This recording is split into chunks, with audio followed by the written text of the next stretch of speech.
e começo, portanto, por cumprimentar, dirigir, aliás, o meu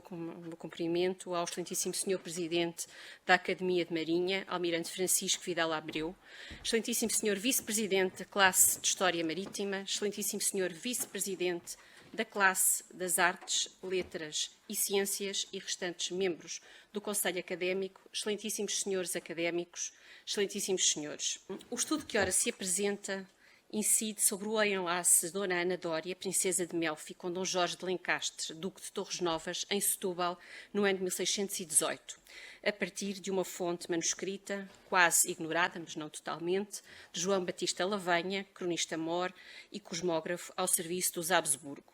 Embora referida por Dom António Caetano de Sousa, António Paulo Beato Artur e António José Duarte Costa Canas, e também por nós, entre outros autores, esta nunca foi transcrita, editada e analisada, sobretudo nos aspectos que iremos aprofundar. Também nunca foi, portanto, estudada na perspectiva da importância que esta união teve no contexto da monarquia dual, bem como no que concerne aos aspectos ligados ao mar. Pretendendo trazer, portanto, à luz desta narrativa, através de uma abordagem que procura enquadrar os antecedentes portugueses desta tipologia de efeméride da época moderna, o texto, que oportunamente se dará à estampa, acompanhado da transcrição integral e inédita do documento, divide-se em 3 partes, que incidem sobre as festas no mar, as festas na terra e o cronista João Batista Lavanha, e depois as críticas que tece precisamente à mesma festa. Para além de traçar o caminho marítimo que esta princesa percorreu até chegar àquela que foi a sua nova e derradeira casa em Setúbal, o estudo procura informar sobre os diversos cenários que se configuraram junto ao rio e sublinhar a importância desta narrativa no contexto do entendimento das festas áulicas portuguesas. Tendo, portanto, o mar e o rio como pano de fundo, o cerimonial pode ser comparado com outros casamentos, mas também com a Joia às Entrées de Filipe III de Espanha em Portugal no ano de 1619. Portanto, também será um dos aspectos aqui a contemplar.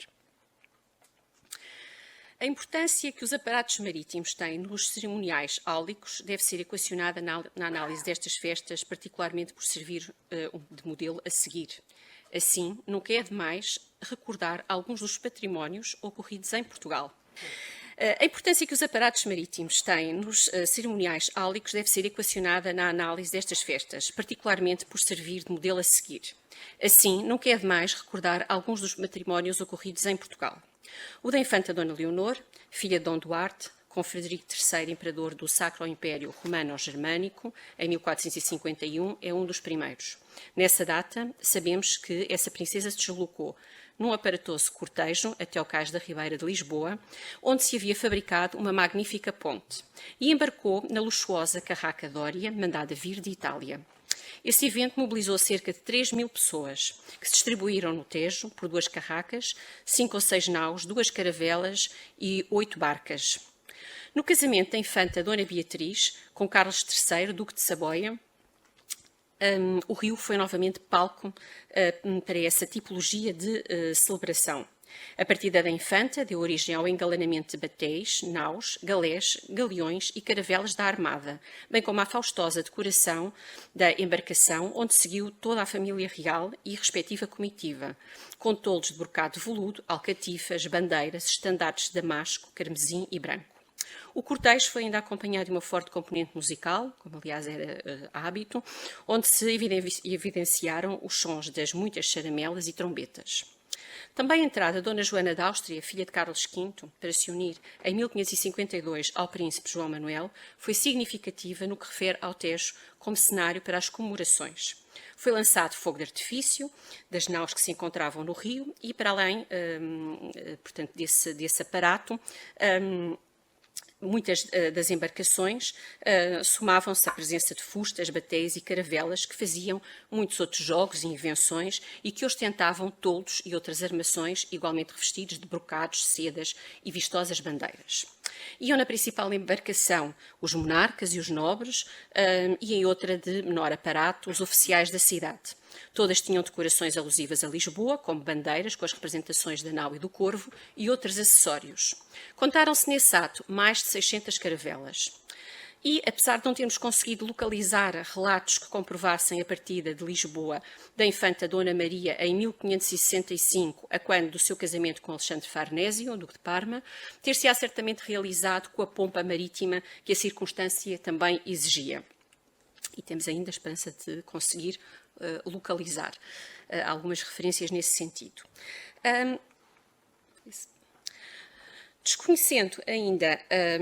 desculpa, estou aqui atrasada nos slides, vou, portanto, passar rapidamente. Desconhecendo ainda os pormenores que antecederam o matrimónio de Dona Ana Dória com Dom Jorge de Lencastre, não convém ignorar o propósito que este enlace terá tido no que refere a reforçar laços e alianças entre uma das maiores casas de Portugal, a Casa de Aveiro, e a Casa da Áustria, numa época onde era naturalmente conveniente legitimar um governo hispano-português. Dona Ana Dória era genovesa e estava, desde o pacto celebrado entre o almirante André Dória e o imperador Carlos V, indubitavelmente ligada à coroa espanhola, por via da aliança comercial que se tinha estabelecido entre Génova e Espanha. Sendo filha de André Dória, terceiro príncipe de Melfi, Grande Espanha, e Dona Joana Colonna, era neta pela via materna de Fabrício Colonna e Ana Borromeu, e bisneta de Margarida de Médici, o que a tornava sobrinha-neta do cardeal Carlos Borromeu e sobrinha-neta em segundo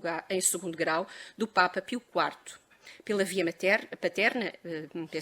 era sobrinha de Dom Carlos Dória Carreto, duque de Tursi, irmão de seu pai, capitão-geral das galés de Génova e diplomata genovesa ao serviço de Espanha. Ana Dória era ainda irmã de Dona Artemísia, que havia casado em fevereiro de 1618 com Dom Francisco de Borja, portanto, poucos meses antes do casamento de Dona Ana Dória,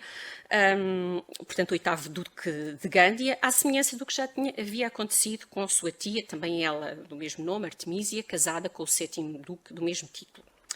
Essa circunstância fazia dela parente dos descendentes do jesuíta Francisco de Borja e Aragão, que, como iremos ver mais adiante, foi determinante para a obtenção dos cabedais necessários para a realização desta boda. Dom Jorge de Lencastre, primeiro duque de Torres Novas, que praticamente dispensa apresentações, era por sua vez filho de Dom Álvaro e Dona Juliana de Lencastre, duques de Aveiro, e descendente de Dom Jorge de Lencastre, segundo duque de Coimbra e logo Dom João II. Era, portanto, parente de Isabel de Portugal, mãe de Filipe II e avó do então rei, como também todos sabemos. Esta aliança matrimonial entre famílias portuguesas e famílias próximas dos Áustria, ou mesmo grandes de Espanha, fazia assim sentido, portanto, uma monarquia que se apelidava dual. Sabemos, por exemplo, que o duque de Torres Novas, logo após a morte de Dona Ana Dória, em 1620,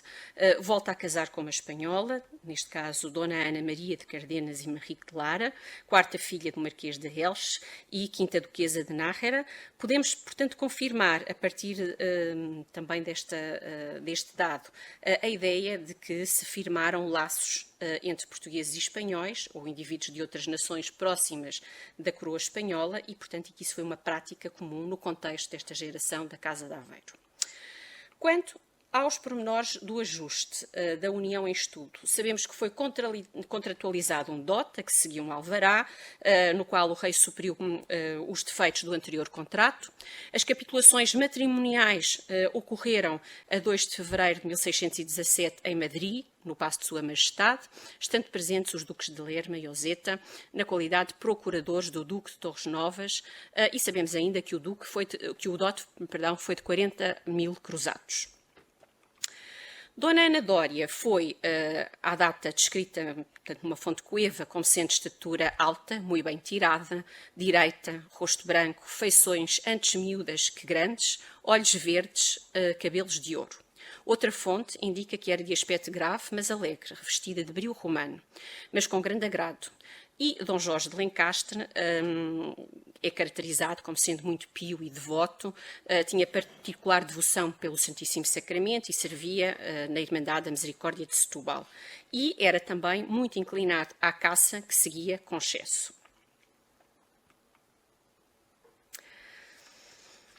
Relativamente à viagem, portanto, de Génova a Setúbal e à entrada de Dona Ana Dória, importa dizer ou importa esclarecer que a 12 de julho de 1618, Dona Ana Dória, que tinha sido confiada a Carlos Dória Carreto, duque de Tours e seu tio, parte de Génova numa galé, acompanhada pela infantaria italiana, pelos duques de Gândia e pelo marquês de Lombay. Foram na mesma embarcação até Savona, e passo a citar, a princesa sua mãe, o príncipe João André Doria, seu irmão, e assim como a duquesa de Tours e a sua irmã, a duquesa de Choli, com seu marido, Dom Carlos V, duque de Éboli e herdeiro do Principado de Massa, que, segundo o documento em análise, afetuosamente se despediram da duquesa. Dona Ana prosseguiu viagem até Barcelona, onde aportou até 19 de julho e depois até Dénia, e lamento, mas não consegui assinalar no mapa, mas portanto todos conseguimos perceber exatamente onde são estas cidades, e portanto completar melhor este trajeto, e em Dénia despediu-se dos duques de Gândia e dos marqueses de Lombay. Ao chegar ao Estreito de Gibraltar, onde se encontrava a armada de Portugal e Castela, para a receber, de que era general Dom António de Ataíde, dirigiu-se a Sagres para dobrar o Cabo de São Vicente. A 10 de agosto, dia do bem-aventurado mártir São Lourenço, a armada onde seguia alcançou a Rábida e a Torre do Otão. Foi simultaneamente avistada em terra e, passo a citar novamente, subitamente se não ouviu em Setúbal outra coisa por todas as ruas, praças e praia que não galés, galés. Após fundearem, foram ao seu encontro os duques de Aveiro e de Torres Novas, num conjunto de fragatas de 9 remos por banda, com sua popa lavrada de marcenaria, peça que se fizera para El Rei quando se tratou de vir Sua Majestade a este reino. Quando chegaram a essa embarcação, foram recebidos, portanto, com grande salva de artilharia e arcabuzaria, como aliás sabemos que era hábito, e ao som de muitas trombetas. A capitania real era composta por 30 barcos e trouxe, por sua vez, 6 galeotes, e todos eram da mesma idade e do mesmo tamanho, das mesmas feições, com popa lavrada por fora de marcenaria e relevo, tudo dourado, e por dentro com entárcia de várias madeiras e de marfim, tudo feito de novo para trazer esta senhora cercada de vidros cristalinos contra o vento e para a vista, com cortinas de ouro e seda, com que se encobriam quando não queriam ver nem ser vistos. Foram também pavesadas as galés de festa, com estandartes e galhardetes, e levantaram ferro e deram fundo de fronte da ponte que se tinha fabricado sobre barcos, e dando todas as galés uma salva de artilharia, lhe respondeu outra do Castelo de São Filipe. Aliás, este também é uma situação que era bastante comum, portanto, dar salvas de vários pontos, portanto, não só replicando o exercício das primeiras, como criando uma situação um bocadinho mais dinâmica. Dona Ana Dória já tinha sido presenteada com um colar e uma cinta, peças, passo a citar, de muito grande valor, que foram da pessoa de El-Rei Dom João II, e mesmo sem ter tido qualquer tipo de contacto anterior, naturalmente com Dom Jorge de Lencastre, causou um grande impacto. E esse impacto foi de tal forma positivo que na narrativa, e portanto temos que atender também um bocadinho à época em que isto foi redigido, naturalmente, conta-se que, e passo a citar novamente, uma vez que estas citações são extremamente ricas, furtou a volta ao pai, ordenando 2 faluas de vários instrumentos, músicos e cantores excelentes, e se foi disfarçado outra vez a bordo da galé real. A 11 de agosto de 1618 concretizou-se por fim a boda em terra na igreja de São Julião, que estamos a ver aqui, portanto, assinalada neste pormenor, que estava aqui assinalada no pormenor do mapa de Maximiano José da Serra, portanto, e que estava assinalada a vermelho, portanto, possivelmente quando a imagem voltar terão a oportunidade de ver, e a mancha que se encontra, desculpa, vou aqui assinalar, portanto, a igreja de São Julião, e toda esta mancha era, portanto, a edificação inicial, portanto, o primeiro palácio, ou aquilo que muitas vezes na correspondência da época se diz que é, portanto, os quartos antigos ou os quartos velhos, por oposição aos quartos novos que se irão fazer na mesma data, como também iremos ver mais à frente, para além de outras obras. Portanto, como estava a dizer, a 11 de agosto de 1618 concretizou-se por fim a boda em terra, na igreja de São Julião, que funcionava como capela privativa da família, desde a época em que Dom Jorge de Lencastre, duque Duque de Coimbra se havia instalado nos espaços contíguos a esse templo, que é o que estamos, portanto, aqui a observar. Tal como tivemos a oportunidade de notar num outro estudo, a propósito da evolução construtiva desse paço em Setúbal, em 1617, o Duque de Aveiro solicita uma licença ao Senado da Câmara para abrir uma porta na muralha. Portanto, estamos a ver aqui o traçado da muralha, precisamente encostado à edificação e, portanto, que dava, portanto, imediatamente para o rio. Pedido esse que foi naturalmente aprovado, com a reserva de, no caso de guerra, o Duque ficar obrigado a fechar essa porta. Nessa data o edifício ainda era referido como antigo e acanhado, mas no ano seguinte são empreendidas obras que levaram à construção de um corpo com novas e formosas salas. No mesmo ano de 1618, o Duque pede ainda licença para construir um jardim na praia, em frente ao seu palácio, aspecto que reforça a ideia de se estar a preparar o espaço para o recebimento marítimo de Dona Ana Dória. As fontes revelam que a população se opôs, dizendo que o Duque não podia ocupar o terreiro da praia, que era público. Certo é que assim que a princesa chegou à terra, avistou uma galeria, e assim que tivermos imagem eu vou ter a oportunidade de mostrar ainda o remanescente no século XIX, portanto, na perspectiva da Vila de Setúbal de 1827. Peço desculpa, passei aqui para trás. Portanto, é que está aqui, portanto, é esta galeria, portanto, aqui está a Igreja de São Julião, aqui está o edificado mais antigo e aqui estão, portanto, as casas novas que em 1827, portanto, naturalmente já não estavam nas condições ideais e onde depois, mais tarde, veio a ser, portanto, o edifício do Governo Civil de Setúbal. Portanto, como estava a dizer, certo é que a princesa, assim que chegou à terra, avistou uma galeria e eirados virados para o rio, o que comprova a importância que este edifício tinha no contexto desta vila e na sua relação com o mar, neste caso com o rio. Nessa ocasião, Dona Ana vestia cetim verde, bordado primorosamente de ouro, com colar e cinta de rubis. O conjunto já mencionado, portanto, que pertencera a Dom João II, e foi conduzida a um coche, onde a esperava Dona Juliana, sua sogra, que para este passo se fizera todo de balaústres de prata, lavrado ao buril, com muitas rosas, e o céu do mesmo coberto de florões da mesma prata, com várias empresas na popa e proa, tudo de carmesim. O chão do coche era de veludo, do mesmo veludo carmesim, com pregadura dourada, coberto com uma capa também de veludo carmesim e novamente bordado, e portanto todo o conjunto era puxado por 6 cavalos frisões russos, conduzidos por 2 cocheiros com suas marlotas. Dom Jorge, por sua vez, envergava calças e cora de âmbar, bordado de ouro, com cetim encarnado, capa negra bordada de ouro, espada do mesmo material e uma gorra com um penache rico de diamantes. E, portanto, por estes pormenores conseguimos perceber o quanto esta descrição é profundamente detalhada, portanto, minuciosa e que nos dá, portanto, pormenores fantásticos, sobretudo para o estudo da arte e destas manifestações efêmeras. As ruas estavam armadas e na principal praça, de fronte da já mencionada Igreja de São Julião, onde ocorreu a cerimónia religiosa presidida por Dom Jorge de Mel, prior-mor da Ordem de Santiago, estava um esquadrão de gente da terra, de Lisboa e de muitos outros lugares. A essa celebração seguiu-se uma homenagem num estrado que se havia montado no quarto do Duque de Torres Novas, no renovado Palácio dos Duques de Aveiro. E a que se seguiram, portanto, várias danças e um banquete. Relativamente ao banquete, foram colocadas 2 mesas em cada uma das salas. A primeira destinava-se aos homens, a segunda às senhoras. Foram servidos 24 pratos,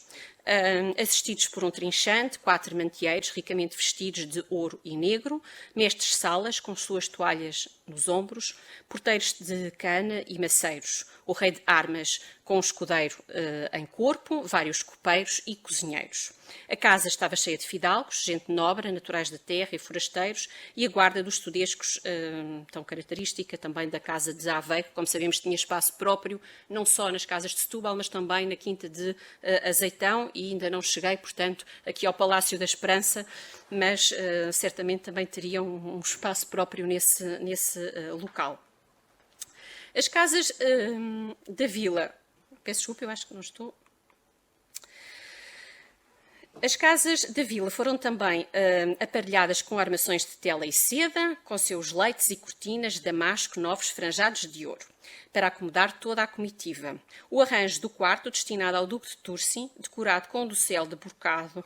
sedas da Índia, muito aprazíveis, com seus bufetes cobertos de telas e sedas, tudo franjado e guarnecido de ouro, bem como inumerosos presentes que foram encomendados para o mesmo Duque levar para Génova, a saber, 24 matos de âmbar, 50 pares de luvas, um escritório de charão, peças guarnecidas de madrepérola, com as gavetas cheias de riquezas da Índia. E passo a citar novamente, uma de âmbar branco, outra de papos de almíscar, outra de pipinhas de marfim da Algália, outras de pedras vazares e porco-espinho, outras de outras coisas. E pera ir tudo, e a uma de cravo, pimenta e... Agora tenho aqui uma dúvida paleográfica, peço desculpa por partilhar, porque já tive uma discussão com um colega hoje sobre ela, se seria maçã ou se seria maca. Mas, portanto, como não tenho ainda a certeza, portanto, se a maca já circularia nesta altura, neste local. E, portanto, estas foram algumas das pompas apontadas por Lavanha. A ostentação foi tal que também se mandou para Génova a cama e o leito e tudo em que dormiram. E com isto foram muito contentes e muito espantados da grandeza e realeza desta casa de Aveiro, dizendo que bem parecia real. Este ensaio não ficaria completo sem uma nota comparativa entre a crónica de Lavanha que temos vindo a relatar, datada de 1618, e aquela da vinda de Filipe III de Espanha a Portugal no ano de 1619. Com efeito, se atendermos ao facto de assinar a primeira como cronista do reino e mestre do príncipe, função que desempenhava desde que fora nomeada em março de 1618, podemos aventar a hipótese deste relato se tratar de uma encomenda régia. Por outro lado, se tivermos em consideração que na segunda relação são referidas as duas estadas do monarca nas casas de Azeitão e de Setúbal, podemos subtrair a ideia de o acompanhamento que o cronista faz a estas festas poder ter sido para aferir a qualidade dos espaços por onde o rei ia passar. Veja-se a primeira referência à sua permanência em Azeitão, onde menciona a sua estada numa casa de prazer, que nele tem o Duque de Aveiro. É a casa grande de quartos e galerias, lavradas pelo mesmo Duque, com grande perícia, rodeada de aprazíveis jardins e graciosas fontes, a vista em extremo alegre e agradável, porque é a de Lisboa, que fica de fronte do seu porto e do rio de Coina, por cima de olivais e vinhas e de uma charneca sempre verde. Hospedou o Duque Sua Majestade, com muita grandeza e magnificência, que se estendeu a presentes feitos a Sua Majestade e Altezas e Damas. Já a permanência de Filipe III na casa de Setúbal, que também é bastante singular, acerca desta, o cronista refere que este se apeou às casas do Duque de Aveiro, que eram da Ordem, fundadas pelo mestre de Santiago, seu avô, filho del rei Dom João II, e renovadas pelo Duque, as quais estavam ricamente consertadas. E a propósito da descrição do território, dá-nos também aqui uma situação que, do ponto de vista patrimonial, é extremamente interessante. Menciona as ruínas romanas de Troia e o facto de se terem retirado destas, passo a citar, estátuas, colunas, muitas inscrições, entre outras antiguidades dignas de eterna memória, que à data se conservavam nas suprarreferidas casas do Duque de Aveiro. Por outro lado,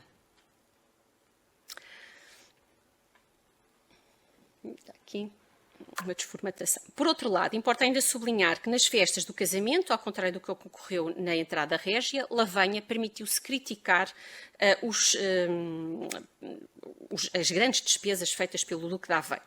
O narrador afirma que foram excessivos os gastos que se fizeram, e foi tanta a carne que a raça chegou a valer, naqueles dias, a 3 reis o arrátel, e o carneiro a 4, sendo assim que dantes valia a vintém. Acerca dos mesmos gastos, importa também esclarecer que estes foram financiados pela Companhia de Jesus, levando ao endividamento da dívida. Ao endividamento da família, peço desculpa. Estou sem óculos e estou a ver aqui um bocadinho mal. Com efeito, após a análise de vários registros documentais, compreendemos que as despesas deste aparato, bem como as dos preparativos para a recepção de Filipe III, a quando da sua vinda em 1619, foram comissionadas por alguns membros deste instituto religioso, uma vez que entre 1616 e 1617, Dom Álvaro de Lencastre, valente da ligação também que a Dona Ana Dória tinha com com a família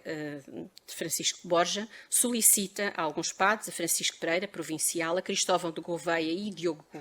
Luís, cerca de 90 mil cruzados da fazenda do Colégio de Santo Antão, o Novo. Tal como previsto, o Duque de Aveiro honra o seu compromisso ao liquidar parte da dívida até à data da sua morte, em 1626. Todavia, após essa data, a viúva e o filho deixam de se sentir obrigados a pagar o restante. Tal leva à discórdia entre os padres da companhia relativamente à forma de recuperar esse dinheiro, pois, se alguns consideravam que se podia dialogar e aguardar a devolução, outros acreditavam ser mais eficaz avançar para contencioso. Entre as diversas trocas de correspondência com os jesuítas e outros membros da companhia, destaca-se uma carta redigida por Dona Ana Maria de Cardenas e Manrique Lara, que nos informa, e passo a citar, que era muito afeiçoada à Companhia de Jesus, mas que as leis divinas e humanas lhe atavam as mãos para não pagar o que devia à Casa de Aveiro. O que possuía seu filho o houvera não por herança do pai, mas por doação real. E o seu dote e arres não estavam incluídos e a dívida nenhuma, não estavam, obrigados a dívida nenhuma do duque. Por isso não podia pagar dos seus bens, tirando-os a seus filhos, nem do que pertencia a seu filho, a quem como mãe tinha a obrigação de defender. Esta postura vai conduzir a um inevitável processo judicial que se vai arrastar até ao final da centúria de 600, quando a província de Portugal se desobriga da dívida, deixando-a unicamente a cargo do Colégio de Santo Antão, e infelizmente não encontrei mais documentação, portanto, que me permitisse perceber, mas, portanto, cerca de 60 anos depois, com a supressão da Companhia de Jesus, portanto, toda esta situação deixa de ter também qualquer fundamento. Notas finais, para não amassar muito mais. A história que Lavanha nos conta do casamento do Duque de Torres Novas com Dona Ana Dória, uma princesa do mais esclarecido sangue que se conhecia na Itália, cruza-se com relatos que já haviam sido fixados e desvela o estilo eloquente que caracterizou a descrição que o cosmógrafo fez. Para além de nos conduzir ao universo dos jogos de enlace, que neste período fortaleceram o governo hispano-português, a narrativa subsidia ainda o conhecimento das práticas cerimoniais áulicas da primeira metade de 600 em Portugal. A partir de vários dados fornecidos, não só se fica a conhecer o percurso que a princesa fez até chegar à Terra do Sal, como se compreende a importância que o mar e o rio têm a quando desta chegada, levando mesmo a uma tentativa de transformação do Fácis Ribeirinho de Setúbal, por forma a melhor se enquadrar no supramencionado evento. A operação cosmética terá tido também por objetivo o embelezamento da então vila, que há muito esperava a vinda de Filipe III, aliás, como também aconteceu em Lisboa, e que foi concretizada, portanto, graças ao financiamento da Companhia de Jesus. Por fim,